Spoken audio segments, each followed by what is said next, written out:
un grupo bastante significativo. Venimos ahora mismo de la catedral, de tener allí una de las explicaciones de la exposición. Como sabéis, el programa para celebrar, un programa modesto, sencillo, el 450 aniversario de los martirios de la Alpujarra, pues comprende la exposición, que ya se inauguró el día 1 y que podéis visitar y que debéis de visitar, en la manera de conectar más claramente con lo que sucedió en el año 1568 y los otros periodos de persecución que ha habido en la Iglesia granadina. Y una serie de conferencias, en segundo lugar, que hoy celebramos la segunda, y en tercer lugar, y como culmen, el día del protomártir San Esteban en la catedral. Tendremos Dios mediante a las 7 de la tarde una Eucaristía diocesana en el día mismo en que murieron el mayor número de los mártires alpujarreños. Unas palabras de presentación de nuestro conferenciante de esta tarde, que va a presentarnos la segunda de las 3 conferencias sobre los mártires de la Alpujarra. Recordad que el pasado día 8, don Carlos Bizuete nos describió la situación histórica de nuestra tierra y de nuestra Iglesia en el tiempo de los martirios. Hoy vamos a escuchar la descripción de lo que fueron los martirios de la Navidad de 1568 y el próximo jueves, Dios mediante, el obispo auxiliar de Getafe, don José Rico, granadino, como sabéis, de familia muy conocida, nos hablará de la teología del martirio.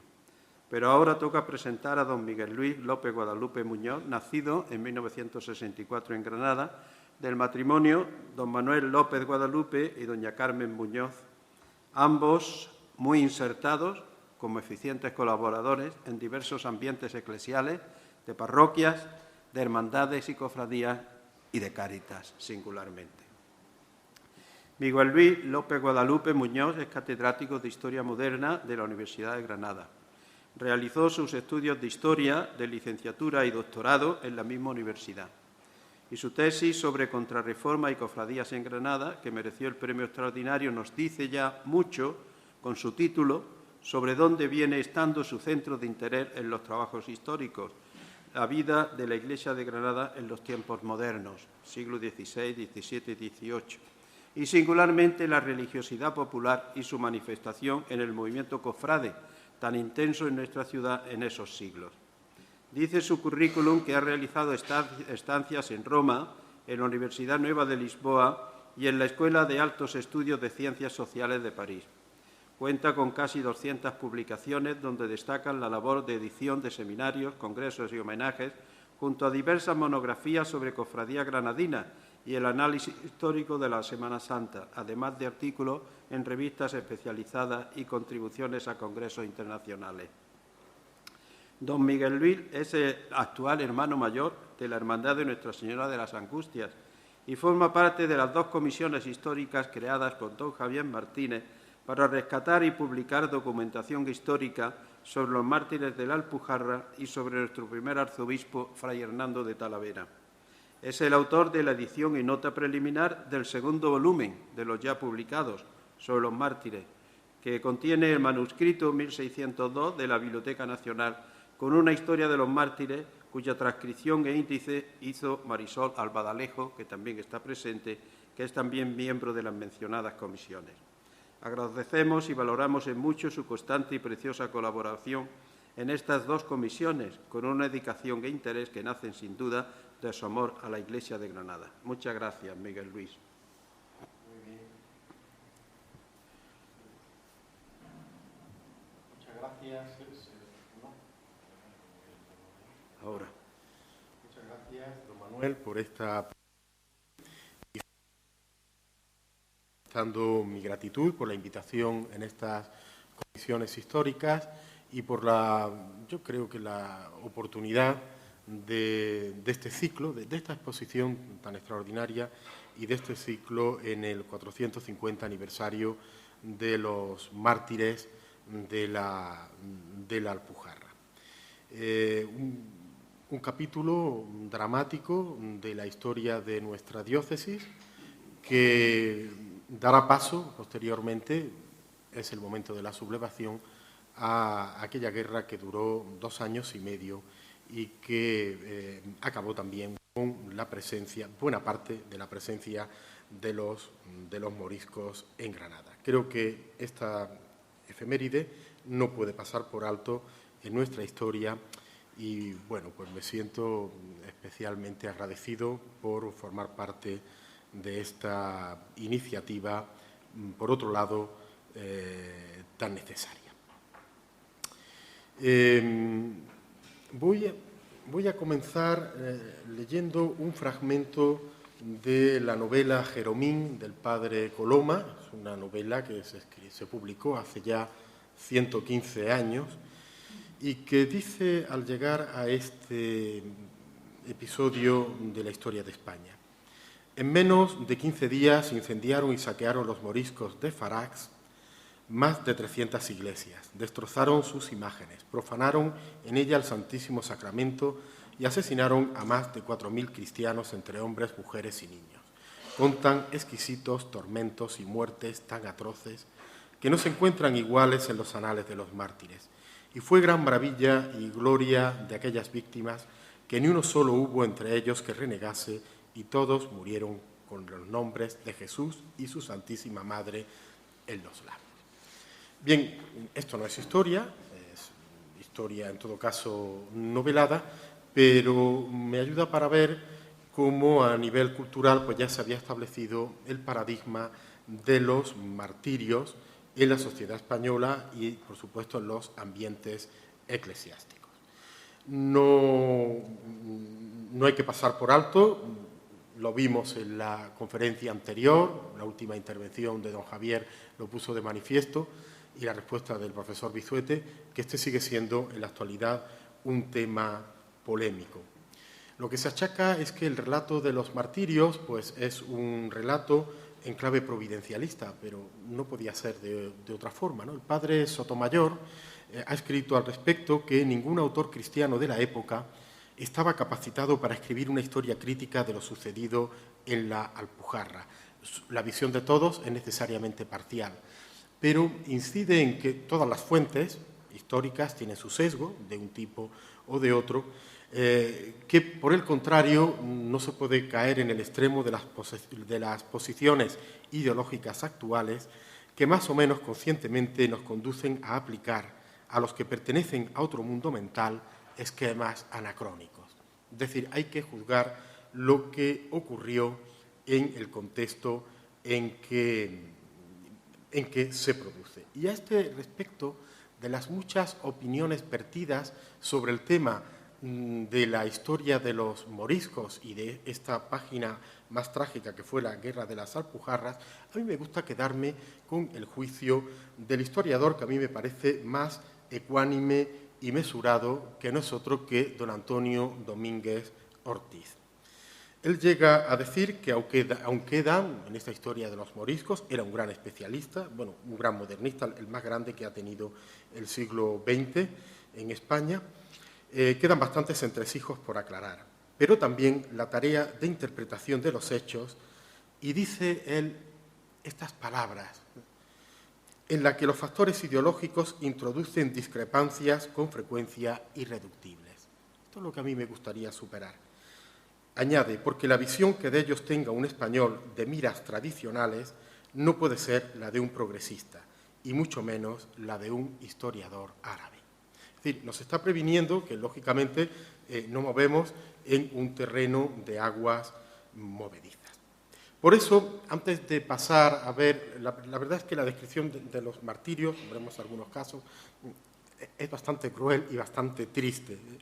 Pero antes sí me gustaría hacer, porque concibo pues, prácticamente esta exposición como una clase, cómo hemos llegado al conocimiento de los martirios.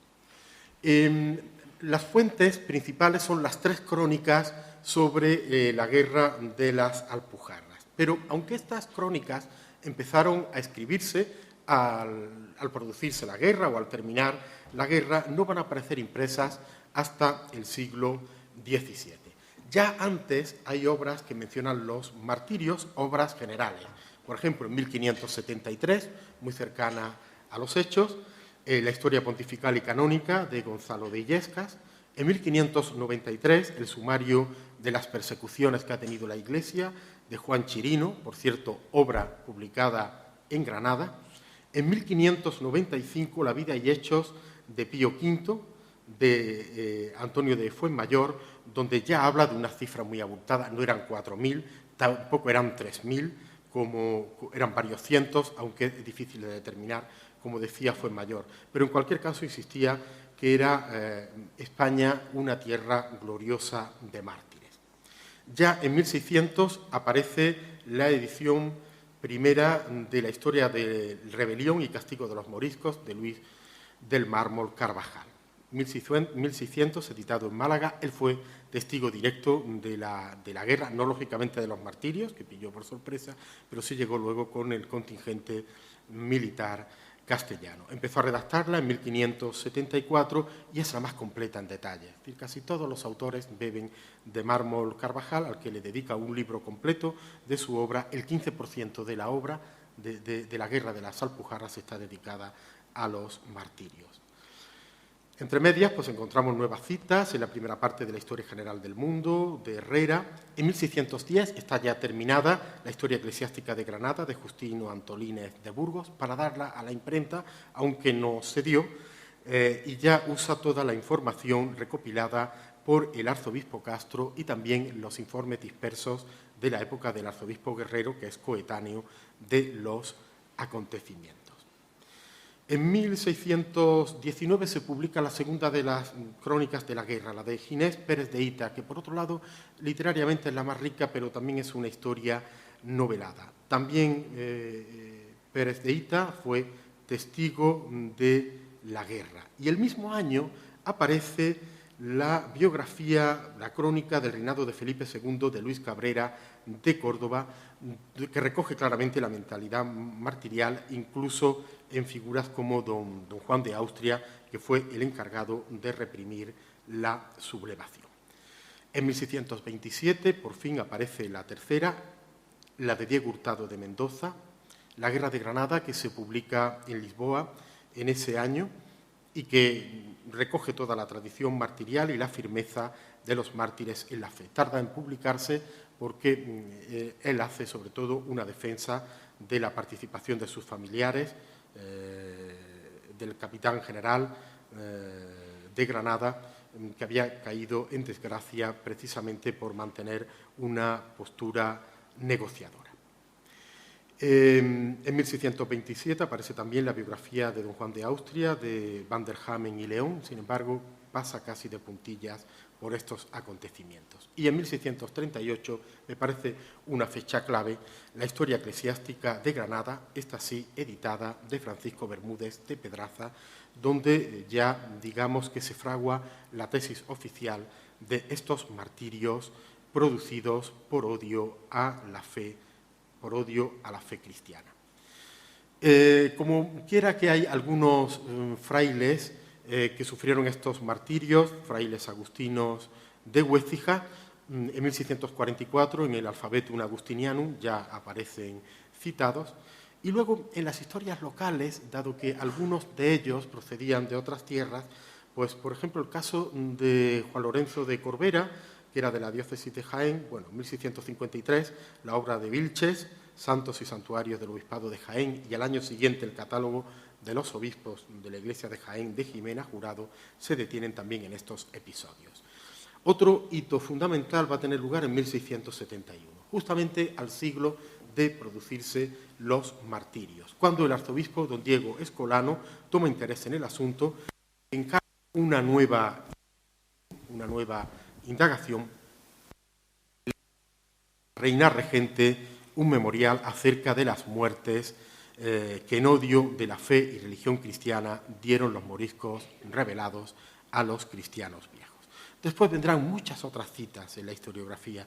Voy a subrayar algunas para que vean el interés que había, a veces interés de parte. En 1820, en la colección de santos mártires del clero secular de Fernando Ramírez de Luque, se recogen, puesto que era muy común la presencia de mártires en las órdenes religiosas, pero no tanto en el clero secular, el clero diocesano, como ocurrió en Granada y, lógicamente, pues aparece con el detenimiento necesario. Y en cuanto a la historiografía de los moriscos, una cita fundamental de hace más de un siglo es la del hispanista francés Fulcher Spock, Documentos relativos a la Guerra de Granada, que lo publica en 1914. Justo al año siguiente, el jesuita padre Longas escribe Vida religiosa de los moriscos, que aporta muchos datos sobre el clima en que se produjeron los martirios y que introduce también algunos juicios críticos sobre aquel clero diocesano. Ya de un tono más apologético aún, en 1935, otro jesuita, el padre Hitos, pues publicará Mártires de la Alpujarra. En la posguerra es cuando se fija el posicionamiento historiográfico que domina hasta la actualidad. Creo que tiene mucho que ver aquí el gran historiador francés, Fernand Braudel, en su obra El Mediterráneo y el mundo mediterráneo en la época de Felipe II, y empieza esta historiografía que va a subrayar no aspectos como nos interesan hoy del martirio, sino la tragedia del pueblo morisco. En 1957, otra obra clave, Los moriscos del Reino de Granada, de Julio Caro Baroja, que va a sistematizar los procesos de destrucción y martirio. Yo creo que es el primero que lo hace con gran clarividencia.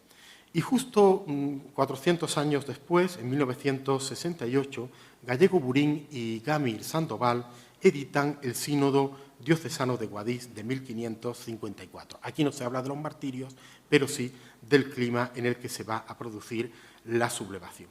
De todas estas aportaciones me parece crucial el artículo de Garrido Aranda de 1975, vigente en la mayor parte de sus afirmaciones, Papel de la Iglesia de Granada en la asimilación de la sociedad morisca. Y obras clásicas sobre los moriscos, como no, en 1978, La historia de los moriscos, de Domínguez Ortiz y Bernard Van Sant, que aunque no trata específicamente los martirios, sí todo el contexto de la historia morisca. Sigue viva la línea de investigación sobre los mártires agustinos, Claudio Burón, en 1980. Desde el punto de vista de la historia del arte, los trabajos de José Manuel Gómez Moreno Calera, en 1987, retomados más tarde sobre las visitas a las Alpujarras, inmediatamente después de la guerra, donde no se habla de los martirios, pero sí del clima de destrucción patrimonial que generaron. Y ya a partir de la década de 1990, las aportaciones del profesor Manuel Barrios Aguilera. Hay una obra que a mí me parece muy clarificadora, desde 2002, su Granada morisca, la convivencia negada, pero en el aspecto específico de los martirios, los trabajos realizados en colaboración con Valeriano Sánchez Ramos, particularmente Martirios y mentalidad martirial en las Alpujarras, donde no se detiene tanto en los martirios como en toda la tradición historiográfica que ha generado y los efectos que para la conformación de la sociedad alpujarreña posterior dejaron estos episodios. La obra de 2002 de Amalia García Pedraza, Actitudes ante la muerte, los moriscos que quisieron salvarse, también me parece muy clarificadora porque habla de aquellos otros que sí fueron integrados. Y, como no, las obras de Bernard Van Sant, muchísimos artículos y particularmente su gran testamento historiográfico. Bueno, él sigue vivo, pero antes de su jubilación nos regaló El río morisco, publicado en 2006. Y ya en tiempos más cercanos, en 2013, la tesis doctoral de Javier Castillo Fernández, precisamente sobre Luis de Mármol Carvajal, con la edición de su obra, y más recientemente pues, esta colección que la Iglesia de Granada ha tenido a bien editar, Monumenta Cristiana Granatensia, donde, como bien ha señalado don Manuel, se incluyen ya 3 volúmenes, el primero sobre las primeras informaciones, el segundo sobre el manuscrito que hemos atribuido a Antolínez de Burgos y que transcribió magníficamente Marisol, y el tercero sobre las indagaciones del arzobispo Escolano. Voy a comenzar, antes de entrar en los martirios propiamente dicho, con el papel de la Iglesia de Granada en este episodio. Y voy a seguir básicamente estas orientaciones del profesor Garrido Aranda. Hay que recordar que 1492 no supone una victoria decisiva y ya don Fernando de los Ríos pues insistió en aquella transigencia que lógicamente no toleraba la heterodoxia de las minorías.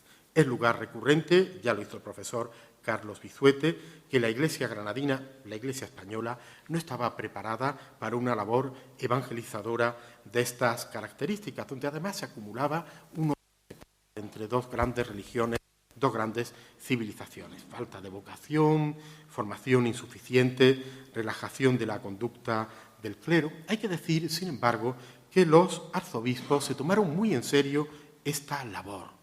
Tanto Fray Hernando de Talavera como Gaspar de Ávalos y ya en la época de la sublevación Pedro Guerrero.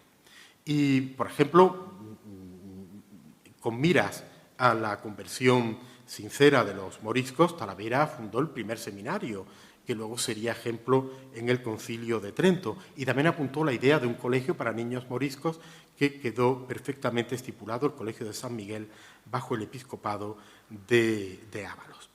Sin embargo, es cierto que no hubo grandes progresos ni que tampoco había una voluntad de abrazar sinceramente el cristianismo por esta población morisca. La Junta de la Capilla Real de 1526 ya establece todas las medidas que podríamos llamar represoras contra los moriscos que afectan a sus aspectos culturales, no estrictamente religiosos, ellos ya son oficialmente cristianos, pero también hay que recordar que las grandes religiones del libro han creado patrones culturales que no se pueden disociar de la propia religión. Sin embargo, estas medidas, a cambio de dinero, a esto recurrieron varias veces los moriscos, quedaron en suspenso durante 40 años. Si aquí pagaron un servicio desorbitado, también para frenar la actuación de la Inquisición, y esto muchas veces se nos olvida, en la década de 1550 pagaron fuertes sumas de dinero, que había que añadir además a la sobrecarga fiscal que ellos padecían, la farda, los servicios. Probablemente un morisco granadino tributaba 4 veces más de lo que tributaba al fisco un cristiano viejo. Esto, lógicamente, va asentándose en aquella población.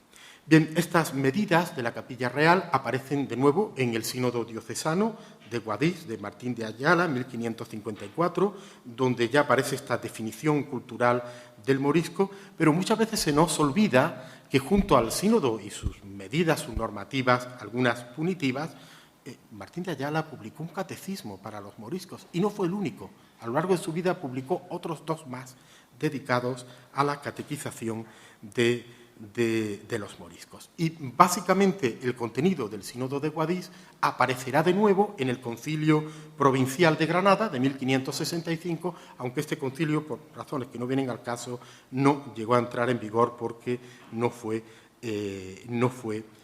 aprobado. Hay que decir que la evangelización de los moriscos se hizo con los recursos diocesanos.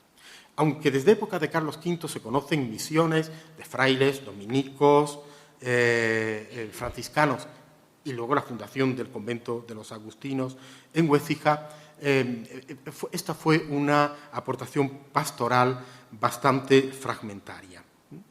Sin embargo, los moriscos tienen algunos referentes religiosos que para ellos tenían un pleno vigor, la figura de Fray Hernando de Talavera, el santo alfaquí, la figura de San Juan de Dios y quizá ya en la época previa a la sublevación la labor pastoral de los jesuitas, que ya lo que hacen no es atraerse a las élites moriscas, como se había hecho antes, sino propiciar un clero de origen morisco. Jesuitas y moriscos fueron Ignacio de las Casas, Jerónimo de Benarcama y, por supuesto, la figura de Juan de Albotodo, que desarrolló su labor pastoral en una visita en las Alpujarras en 1558, 10 años antes del levantamiento, y también en la Casa de la Doctrina del Albaicín. Y conviene recordar que ya Fray Hernando de Talavera y luego Pedro Guerrero pues, promocionaron la incorporación de los moriscos a las cofradías como forma de integración, aunque esto no resultó. Por los estudios de Amalia García Pedraza, pues queda muy claro que las cofradías fueron un patrimonio de los cristianos viejos. Todo este elenco de normas desencadenan en la Junta de Madrid de 1566, propiciada por el inquisidor general Diego de Espinosa, que ya 2 años antes había empezado a reunir una comisión de teólogos y juristas. Y estas medidas represivas, ya sin transacción, como había ocurrido en la época de su padre, las llevará a rajatabla Felipe II. La pragmática pregonada el 1 de enero de 1567, pues, que afectaba a la lengua, al traje, a los baños, a las celebraciones, al folclore propio de esta minoría. Queda claro, por tanto, el cristianismo, como se ha definido, epidérmico de los moriscos que practicaban lo indispensable para no levantar sospechas en las autoridades del Estado y, por supuesto, de la Iglesia. Por otro lado, como bien ha estudiado García Luján, hay que decir que los beneficios eclesiásticos de la diócesis de Granada, los beneficiados, que había uno en cada parroquia, pues eran de regio patronato. Por tanto, su presentación no corresponde a los arzobispos, sino al rey. Esta es una característica de las iglesias del reino de Granada, lo cual atenuaba la autoridad del propio arzobispo, que a lo sumo, lógicamente, ejercía su derecho de visita y también la concesión de las licencias para celebrar, para confesar y para predicar que le correspondía. Y también habría que decir que económicamente los beneficios no estaban muy bien dotados. Se calcula que en la víspera de la sublevación entre 1.100 y 1.450 reales, poca cosa comparado con los más de 5.000 que cobraba una dignidad en algún cabildo abacial o catedralicio. Quiero decir que también el nivel de retribución pues, tiene que ver con la calidad del clero. Precisamente para corregir esto, el arzobispo Ábalos había conseguido del rey, en este caso del emperador Carlos V, en 1534, que alguno de los beneficios de la diócesis, casi el 10%, unos 220 beneficios había en la diócesis granadina, algunos de estos beneficios recayeran en colegiales formados en el colegio eclesiástico, porque aquí sí recibían una formación, no voy a decir que la más adecuada, pero la mejor que se podía ofrecer en aquellos momentos. Y de estos beneficios, 6 de ellos pertenecían a la Alpujarra. Estaban en manos de colegiales del colegio eclesiástico. De aquí viene la serie de cuadros que luego veremos y que están expuestos en la catedral. Estos adscritos al colegio eclesiástico eran uno en Órgiva, en Pitres, en Cádiar, en Laroles, en Laujar y en Berja. Bueno, pues con estos espartos se pretendía llevar a cabo la evangelización, porque no había otra cosa a la que recurrir. Habría que decir, asimismo, que las Alpujarras estaban gobernadas por un alcalde mayor que residía en Ugíjar y tenía alguacil mayor, otros menores, pero la red de alguaciles, que son los que representan el poder del rey en cada una de las localidades, no eran cristianos, sino que estaban en manos de moriscos. Con lo cual, como bien ha subrayado Bernard Vincent, se daba la circunstancia de que en muchos pueblos de la Alpujarra el único cristiano viejo que existía era el beneficiado y el sacristán. Y, lógicamente, los moriscos identificaban en ellos el poder real, porque eran los únicos que pertenecían a esta casta claramente cristiana. Es más, habría que hablar de la fragosidad de la Alpujarra como lugar de refugio, lugar impenetrable en el mapa diocesano. Aquí tiene una perspectiva contraria a la realidad geográfica, puesto que vemos el norte en la parte de abajo, pero bueno, todos sabemos la Alpujarra desde la sierra hasta el mar. Es decir, cuando se produce la sublevación, concilian perfectamente la vuelta a su fe musulmana con la adhesión a la tierra. Esto es algo importante, porque es la tierra de su pueblo, la tierra de sus antepasados. Incluso muchos moriscos que no intervinieron en la sublevación, los llamados moriscos de paz, el 20% de los moriscos de La Vega se trasladaron a la Alpujarra tratando de buscar algún refugio o alguna situación más cómoda. Y por otro lado, conviene recordar que la religión que practicaban, la religión musulmana, es ese Islam debilitado, como lo ha caracterizado Leila Sabah, presidido por la taquilla, el principio de la disimulación que ya se había consultado a autoridades musulmanas del norte de África como el muftí de Orán en 1504. Es decir, que no pecaban si tenían apariencia de cristianos, siempre que de manera clandestina practicaran la religión islámica y pudieran guardar este disimulo. Precisamente esta actitud de disimulo es uno de los estereotipos que van a adornar la figura del morisco. El obispo de Guadix, Fray Antonio de Guevara, los caracterizará en conjunto como agudos, astutos, disimulados, taimados. Este estereotipo estaba muy extendido en la mentalidad de la época. En 1568 la situación ya era insostenible y el propio embajador francés en la corte de Felipe II hablaba del riesgo inminente de sublevación. Se dice que ya se había intentado esta sublevación en el Jueves Santo de ese año y, lógicamente, todo el mundo miraba hacia este lugar de las Alpujarras porque es donde había una concentración mucho mayor. E incluso este embajador ya llega a hablar de la solución que hay que aplicar, que tampoco se la inventaron las autoridades reales, deportar. La guerra acabó con la deportación del pueblo morisco. Digamos que cada bando esperaba que el otro tomase la iniciativa. Y la iniciativa la tomaron los monfíes. Es decir, aquellos moriscos más radicalizados eran bandidos, eran salteadores, pero, como recuerda Bernard Van Sant, para los moriscos eran guerreros de la fe. Es decir, que este tinte de guerra, de religión, está desde el principio. Y, sobre todo, el miedo a una acción panislámica. Hoy sabemos que el jerife de Marruecos, en 1549, ya alentaba a los moriscos granadinos a la sublevación. Sabemos que cuando se produce el levantamiento, Luis de Valor, hermano de Aben Humeya, llegó hasta Constantinopla o Estambul. Ya sabemos que el Abaquí hizo gestiones en Argel, que había granadinos gestionando el levantamiento de los moriscos valencianos y aragoneses.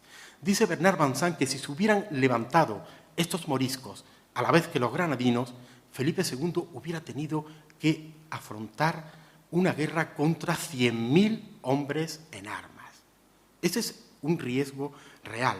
Durante el primer año de la guerra, Cartagena pide una vez y otra al rey ayuda para reforzar sus defensas hasta 6 veces, porque teme que llegue la flota turca. Y es verdad que el sultán Selim II había prometido ayuda a los moriscos granadinos cuando acabara con la conquista de Chipre. Lo que pasa es que esto acabó en 1570 y ya la guerra granadina estaba bastante avanzada.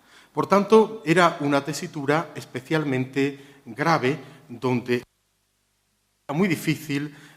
Dice Bernard Van Sant que además tenía Felipe II tantos frentes que en el interior de la península ibérica las defensas estaban desguarnecidas.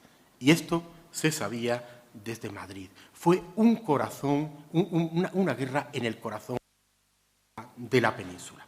En 1568 podían existir en el Reino de Granada 275.000 habitantes, de los cuales más de la mitad, unos 150.000, eran moriscos.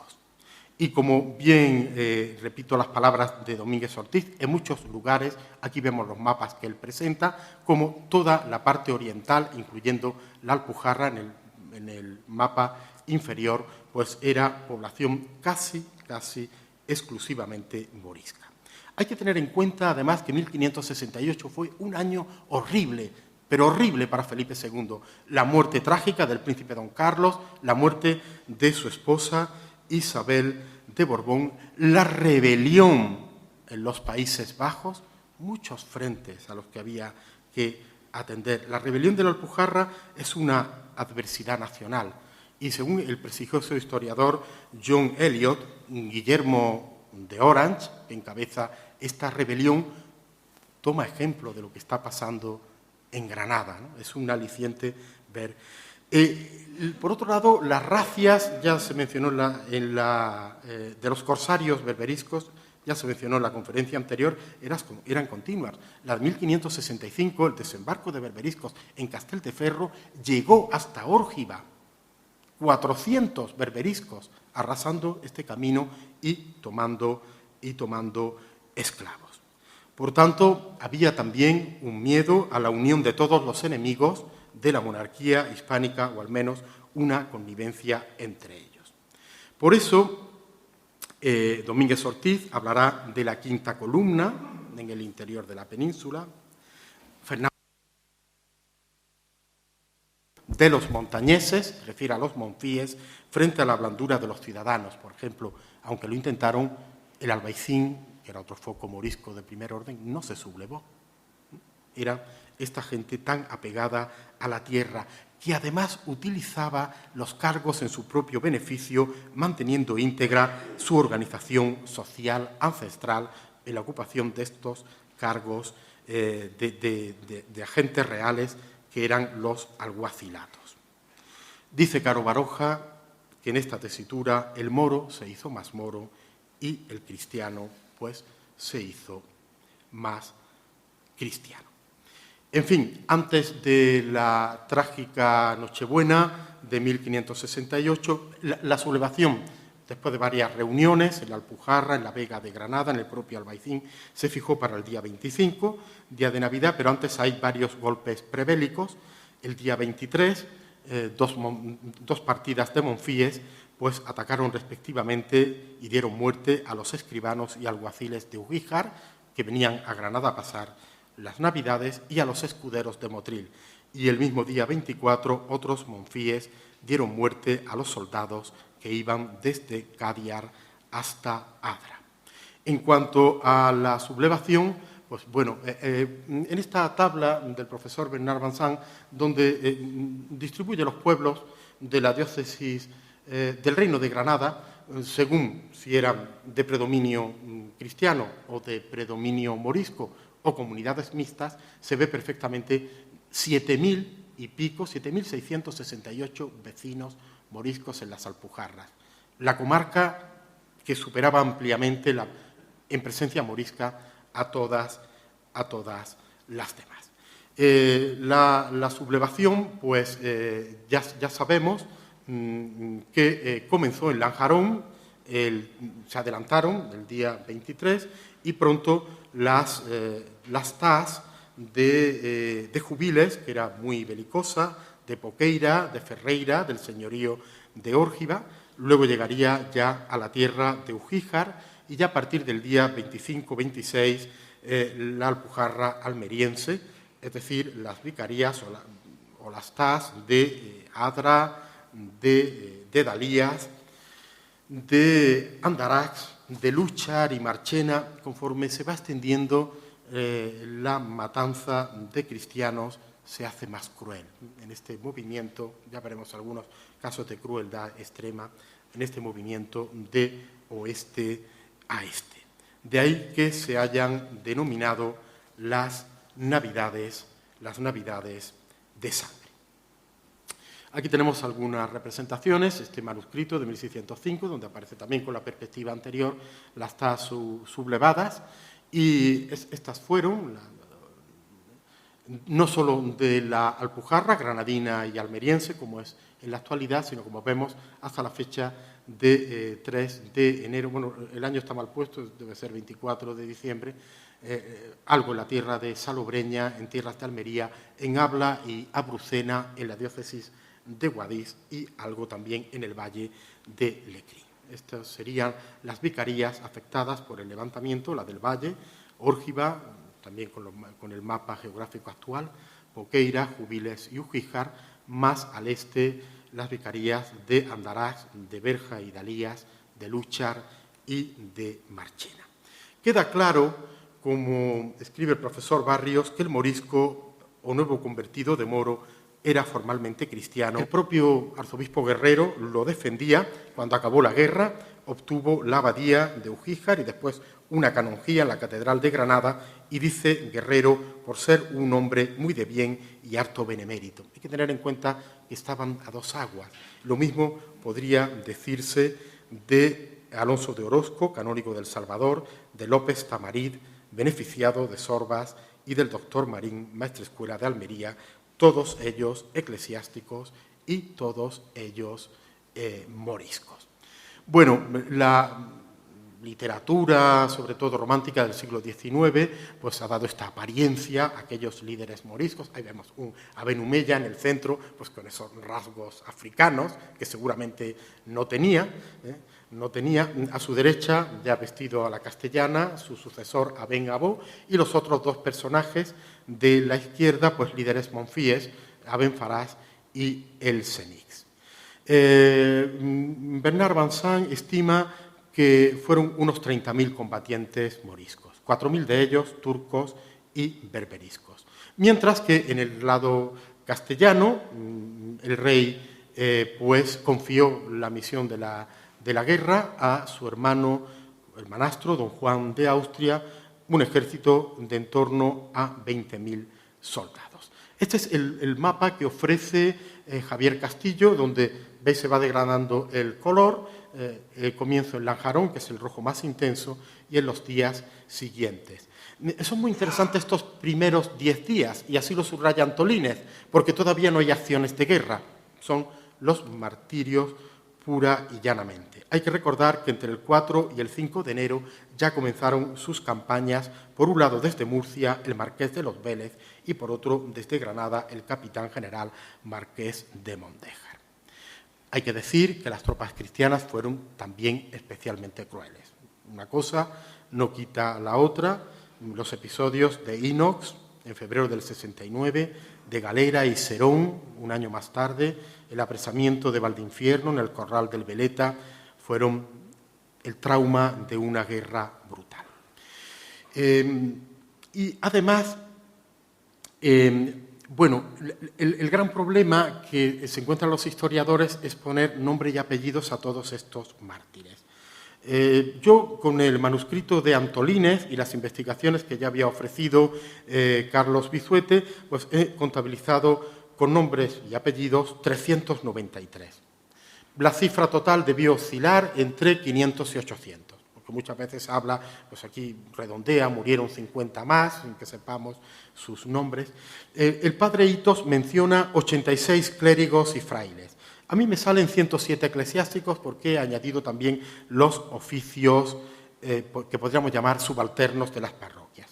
54 beneficiados, 18 sacristanes, 13 frailes, 7 canónigos de Ugíjar más su abad, 4 curas a secas. No había muchos curas porque los curatos estaban agregados a los beneficios, 4 clérigos, 2 vicarios, tal vez un jesuita, un diácono, un fiscal y un organista. De los beneficiados, al menos tenían título universitario el 43%. La proporción no está nada mal para lo que ocurría en la época, teniendo en cuenta que además eran beneficios de entrada, es decir, que llegaban aquí muy jóvenes iniciando su carrera eclesiástica. De los canónigos, 2/3 tenían estudios superiores y, por tanto, digamos que estaban más preparados. Bien, desde el principio los monfíes hicieron correr noticias falsas de que se había sublevado la ciudad de Granada, de que había moros venidos de Berbería, de Fez y de Marruecos. Ya sabemos que en todas las guerras la primera víctima es la verdad. Lo cierto es que la Alpujarra, ahí tenemos con un borde en rojo las vicarías y las TAS sublevadas. Se adelantaron al 25 de diciembre, comenzando el día 23. Vamos a ver algunos de los ejemplos y los vamos a ilustrar con los cuadros que están en la exposición de la catedral.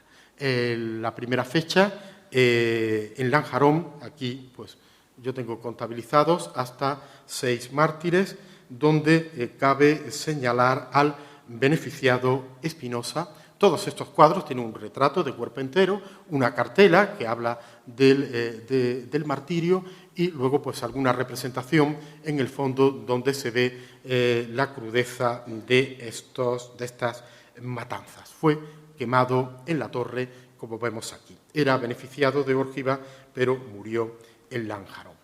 Ya en el día 24, día de Nochebuena, se sublevan muchos otros lugares, como vemos ahí, de la mayoría de la Alpujarra alta y baja, Alpujarra granadina. Empezando por Soportújar, con 2 mártires, entre ellos el beneficiado Ojeda, al que mató con un golpe de ballesta el caudillo Aben Farax. Aquí tenemos también esa representación y en el fondo de las pocas en las que aparece la figura que vemos a la izquierda, pues debe ser este caudillo. En Bubión, pues hasta un total de 7 mártires, entre ellos el beneficiado Montanos, que fue medio quemado en el incendio de la torre y luego rematado a cuchilladas. Era un hombre de gran prudencia, dice la crónica de Antolínez, que, por cierto, había estado en Granada unos días antes de la sublevación y advirtió al arzobispo de la inminencia de este ataque. Sin embargo, el arzobispo Guerrero le pidió que volviera con su grey, que es donde debía estar, aunque supiera que iba a sufrir una muerte pues, prácticamente segura. Aquí tenemos la representación de este beneficiado de Poqueira. Por cierto, que otro beneficiado de Poqueira, Bravo, no fue mártir porque la hacienda le dio la vida. Algunos, pues, lógicamente, si tenían medios, y este tenía muchos, llegó a pagar, para salvar su vida, la cantidad astronómica de más de 30.000 reales, algo así como lo que podía ganar en 20 años de ejercicio de su beneficio. En Portugos, la matanza afectó a unos 21 mártires. Entre ellos tenemos al beneficiado Díaz Gallegos, que era beneficiado de Cádiar y que predicaba mientras se incendiaba la iglesia desde la ventana y allí fue asaeteado. O el beneficiado Torres, al que sacaron también mucho dinero antes de matarle y que vio Baltasar de Torres morir a un sobrino suyo sencillamente pues porque lloraba al ver esta crueldad. A Torres, como vemos, le amputaron las manos y los pies y finalmente lo hicieron ahorcar.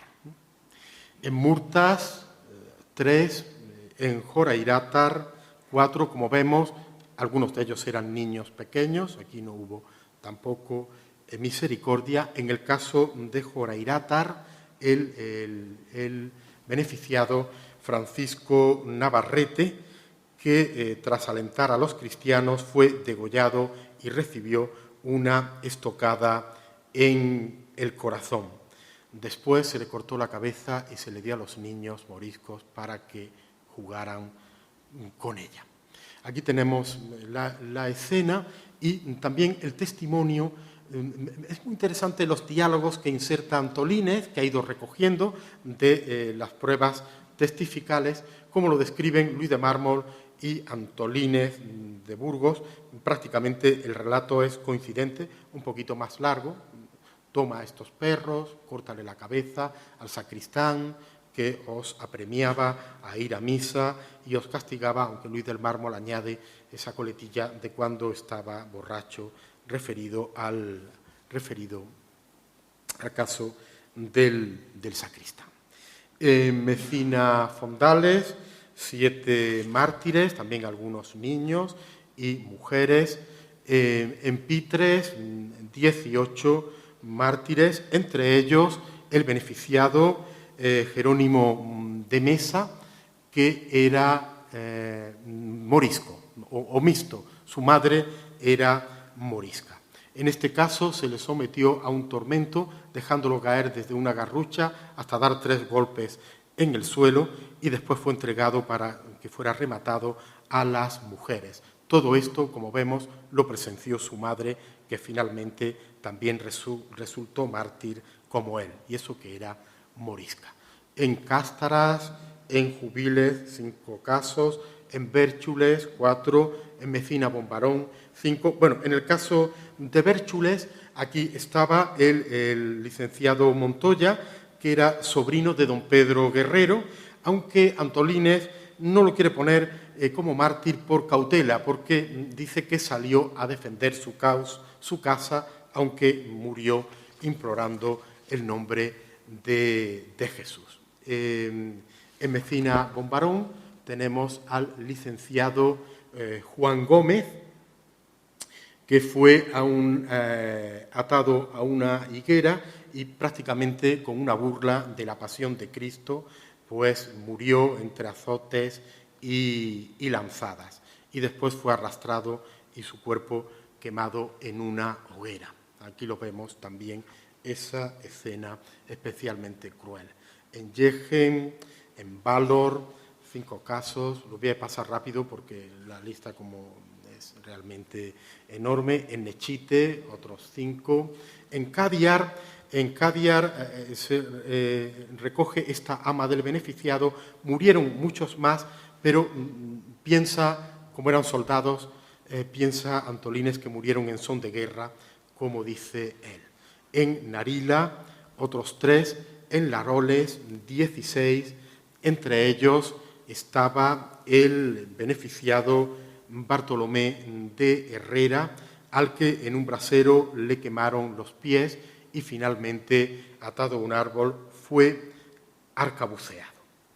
En Mairena, donde aparece ya una de las escenas de los grabados de Heiland para ilustrar la historia eclesiástica de Antolínez de Burgos, pues murió de esta manera, como se ve, imitando el martirio de San Sebastián, pues el beneficiado Jáuregui, que era natural de Vizcaya. Pero también se ve en el fondo de la escena, entre la masa, pues los 2 niños célebres de Mairena, Melchorico y Gonzalico. Por cierto, de Gonzalo pues se conservan algunas de sus reliquias en Ujíjar.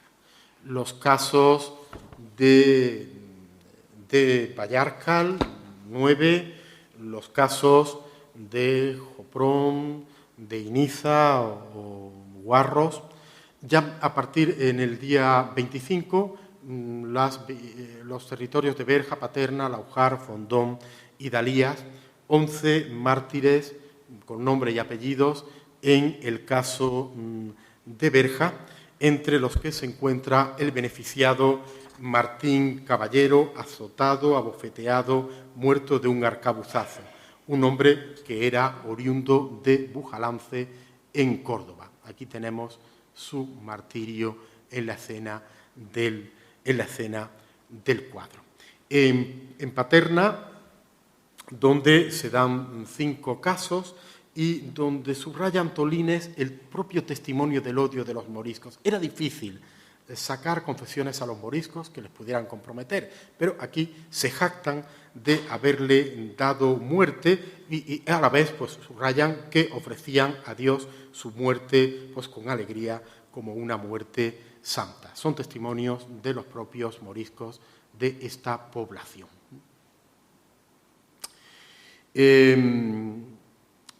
Ofrecían a Dios su muerte, como aparece. Bueno, en Laujar 19, también recogido en este magnífico grabado de Heiland. Por cierto, que como estos grabados son un medio de propaganda, ahí aparece la profanación del sagrario, de los retablos, el martirio del beneficiado Juan Lorenzo de Corbera, que este era natural de Baeza. Los moriscos aparecen vestidos a la turquesca, para que se identifiquen con el mundo musulmán. Esos uniformes no corresponden a los sublevados moriscos, entre otras cosas porque los moriscos plantearon una guerra de guerrilla, que es lo que podían hacer en aquel territorio, no una batalla abierta, no una batalla abierta. Este beneficiado, Juan Lorenzo, pues fue quemado hasta las rodillas, le sacaron los ojos y finalmente lo entregaron a las moriscas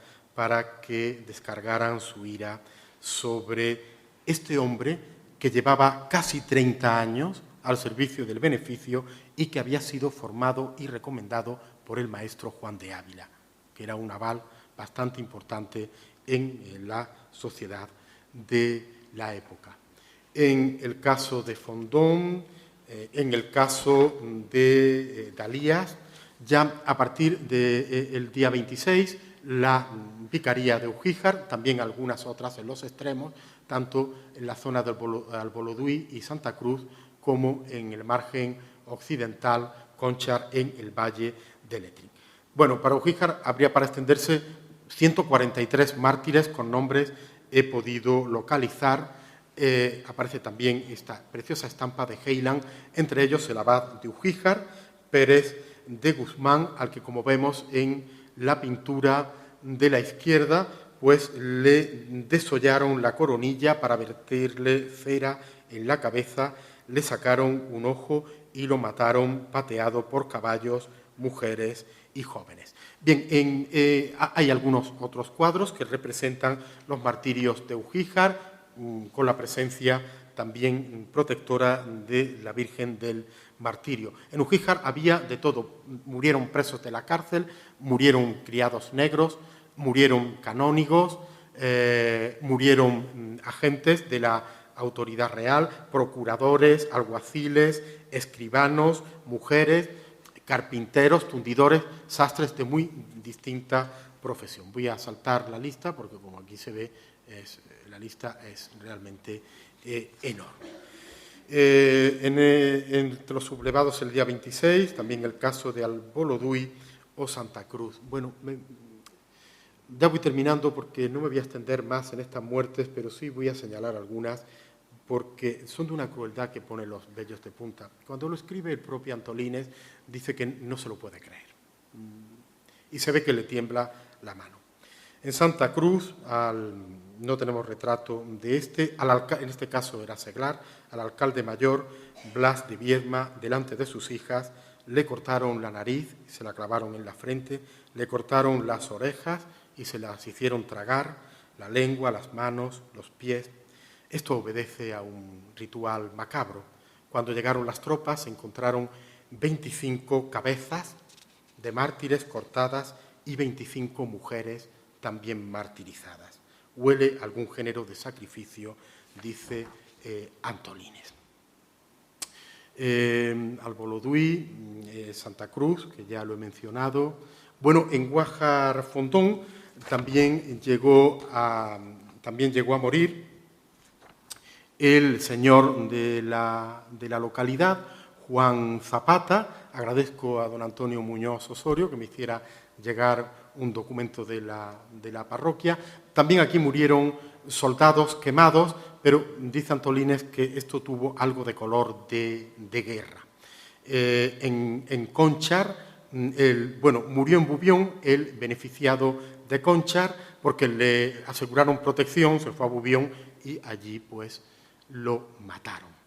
Ya el día 27, las tas más orientales, empezando por Canjayar, al niño en Hernandico lo degollaron y pusieron su cabeza en una esportilla de la carnicería. A otros dos jóvenes, San Pedro y el beneficiado San Pedro y Torre, que eran jóvenes mancebos, le arrancaron los pelos, los dientes, las lenguas, los ojos. En uno de estos casos, está muy bien recreado por Ildefonso Falcones en La mano de Fátima, practicaron la antropofagia, extrayéndole el corazón y comiéndoselo delante de toda la comunidad morisca. En Oanes, dos casos, en Padules, en Ragol, en Alavia, en Huécija 26, donde aquí hay que incluir a todos los frailes agustinos, Alhama la Seca, Alhama de Almería, Terque, bueno, la lista, como vemos, es interminable. Cobda, el día 28. A mí me gusta subrayar en todos estos acontecimientos que, por desgracia, se han escrito en blanco y en negro, buscar las tintas grises. Hubo mucha más vida detrás de estas matanzas, de estas actitudes extremas. Yo por eso precisamente he elegido como fondo de la presentación este gris con distintas tonalidades. Por ejemplo, mujeres moriscas, como esta viuda de Portugos, que muy querida en su pueblo y que le invitaron a renegar. Dijo que no, pero al menos le permitieron que eligiera de qué manera quería morir, eligió ser degollada. O esta otra morisca de Dalías que reprendió a un chaval morisco que estaba destrozando un misal y esto pues le mereció la muerte inmediata. Actitudes muy humanas, los cristianos de Cobda, de los lugares que más tardíamente se sublevaron, pues buscaron refugio en las cuevas, dice Antolínez, como la primitiva iglesia que vivía en las catacumbas. En Huécija, un testigo anónimo dice que llegó a huir buscando la casa de sus padres, llegó hasta Rágol y allí pues, fue protegido por un morisco que trabajaba las tierras familiares. Otro vecino de Huécija, Juan Salmerón, pues fue invitado a renegar para conseguir libertad y vida y él dijo que no la quería a ese precio. El bachiller Diego de Almazán pues se confió a un amigo morisco de nombre Gaspar y estuvo en su casa. Gaspar aprovechó mientras tanto para asaltar la casa de Almazán y finalmente lo entregó a los monfíes. Hay que tener en cuenta que Aben Humeya había sacado un bando que castigaba con pena de muerte a los moros que escondieran a cristianos en aquella tesitura. Este vecino de Laroles, Jorge de Enciso, era cristiano, debía ser muy querido, porque le hicieron un juicio público para que aquellos que quisieran declararan en su contra y nadie tuvo que decir nada malo. Pero como no quiso renegar, pues también sufrió el martirio. Francisco Cervilla, este es el último caso, beneficiado de Mecina Bombarón. Qué situaciones más tristes.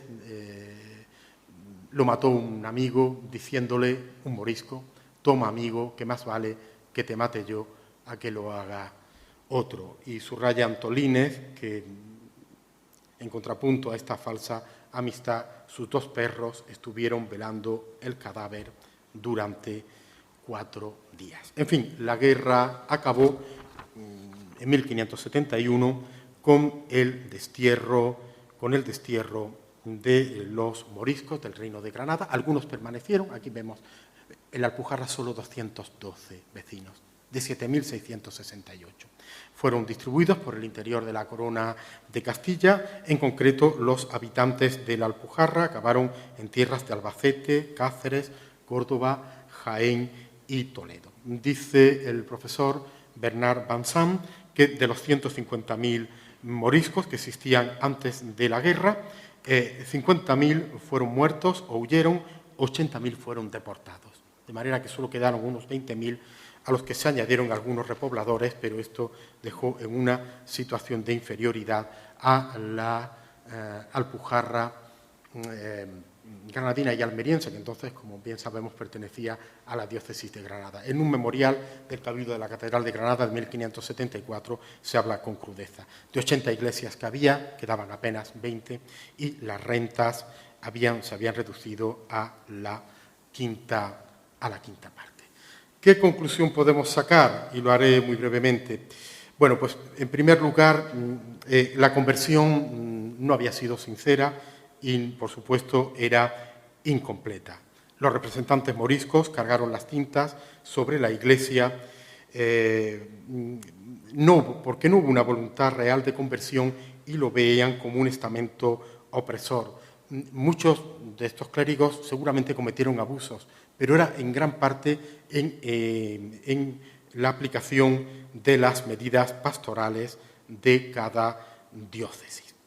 Los mártires, en segundo lugar, fueron víctimas de una violencia desatada, de odio religioso, de otro tipo también, pero de odio religioso, con esa crueldad ritual que afectaba a templos, personas e imágenes. De aquí que Antolínez cargara las tintas, las conductas, los gestos, los discursos de aquellos martirizados. En tercer lugar, en la percepción morisca, aquellos sacerdotes, también los cristianos viejos, seglares, eran agentes reales. Los cargos intermedios, como ya he dicho, eran moriscos y apoyaron la sublevación. En una situación límite, como se vivió entonces, la cuerda, tensada al límite, se rompe siempre por el punto más débil. Y en esa circunstancia, el punto más débil eran los seglares y eclesiásticos desarmados que fueron, refugiándose en las iglesias, acabaron perdiendo la vida en estos atroces martirios. En cuarto lugar, la guerra fue fruto, lógicamente, de la desesperación y que llegó a posturas radicalizadas como nunca antes se habían conocido. Piensen la tesitura de renegar o morir.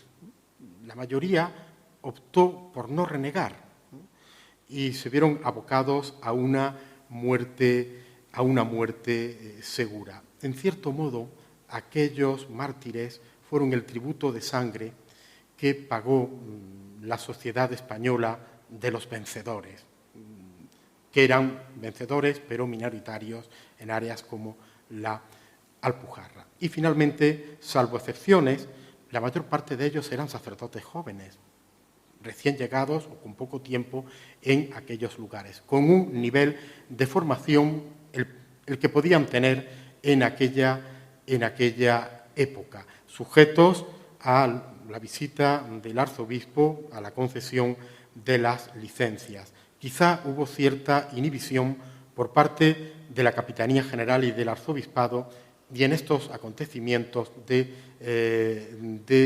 radicalización ganó protagonismo en el bando cristiano el Consejo de Castilla, la Inquisición o la Real Chancillería. Yo creo que la historiografía hoy debe superar el maniqueísmo de los unos y los otros, de los buenos y los malos.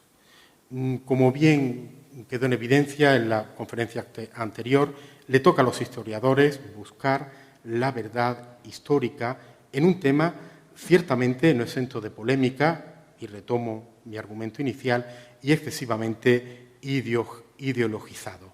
Pero yo creo que hay que apuntar también a esa belleza de la diversidad y otorgar la dignidad que merecen todas las víctimas. Muchas gracias.